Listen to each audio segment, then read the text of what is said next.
It takes being attuned and connected with something spiritual to be able to not be swayed by fear, to be able to sit with our deepest triggers, to be able to be with our deepest core wounds, still with an open heart. And that at the end of the day, that is the highest good that we can each find.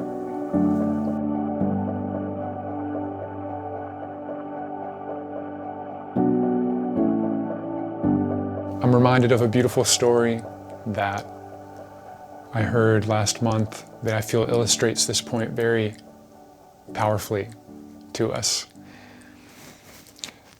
The teacher that was sharing this grew up off the coast of San Diego, and he and his friends had always wanted to take a boat out to sea. They'd never been in a boat, and they'd never been in a boat out in the ocean, but that was always their dream. And they wanted to do that before they got out of high school.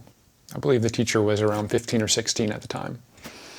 And sure enough, one day they were able to get a boat, and they took it out on a Saturday, drug it out down the sand, pulled it out into the water, hopped in, and they were on their way. The sky was open, the wind was light, the sea was calm, and they were just enjoying the fulfillment of a goal that they had had for a long time.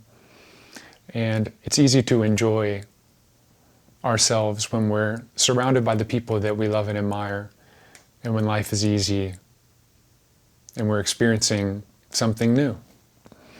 But as things do, they eventually shifted, and a storm rolled in, the wind picked up, the waves picked up, and the tide changed. And before they knew it, they were getting dragged out to sea. And no matter how hard they paddled, they just kept getting dragged. No matter how hard they tried to return to the shore, they couldn't do anything about it. And panic started to set in. And they called out to the shore, but by this point they were too far, nobody could hear them. And just when the fear was the most gripping and they thought all hope was maybe lost, that this was going to be it for them, or that they at least weren't going to be able to make it home for dinner, they turned deeper out to sea, away from the shore, and saw that there was a large boat that wasn't too far from them, and that was actually already on their way to rescue them. And the teacher tells that he has such a memorable moment that's imprinted in his mind and will be for the rest of his life, that he's surrounded by his panic-stricken friends, all in their mid-teens. They feel like maybe this is the end and that they've made a mistake and they don't know what's going to happen. And they look up and they see the people on this larger boat, and it's a cocktail party. And it's filled with adults that are happy and smiling, content, looking down on all these panic-stricken children. And it's such a powerful analogy because it invites us to look at which boat are we living in. Are we living in the boat of the smaller self, which is the boat of just being this physical body, just being the drama that happens in my mind, being my triggers, being my reactions, being my fear response? Or are we living in the bigger boat of our deeper self? Living in the bigger boat of that deeper, changeless presence that we know that we all are.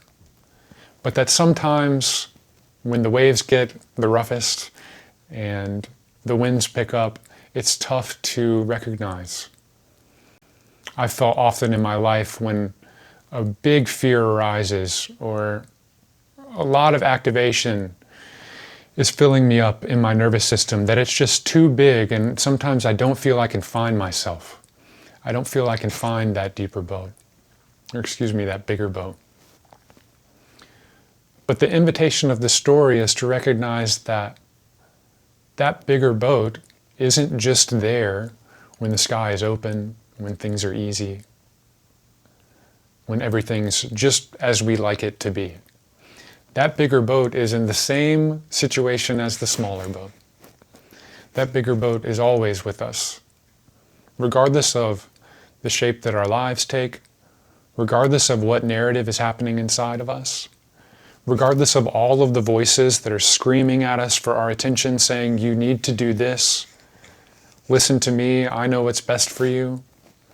You can never get happy, you can never get peaceful, you can never get the things that you need out of life unless you turn to me and you start believing in what I have to say and turn back out to the world looking for fulfillment or peace or satisfaction.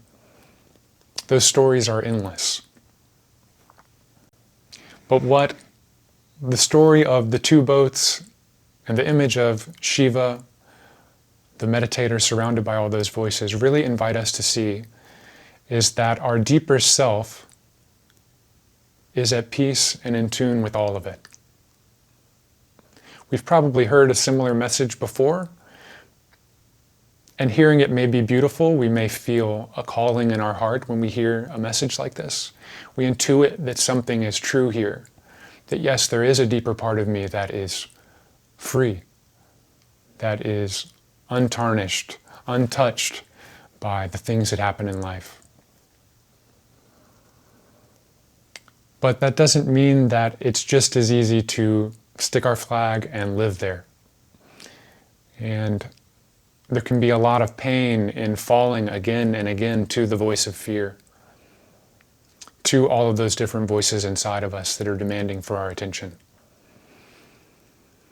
And what I'm hoping that our community and that this short video series will do will help you find a new approach that will allow you to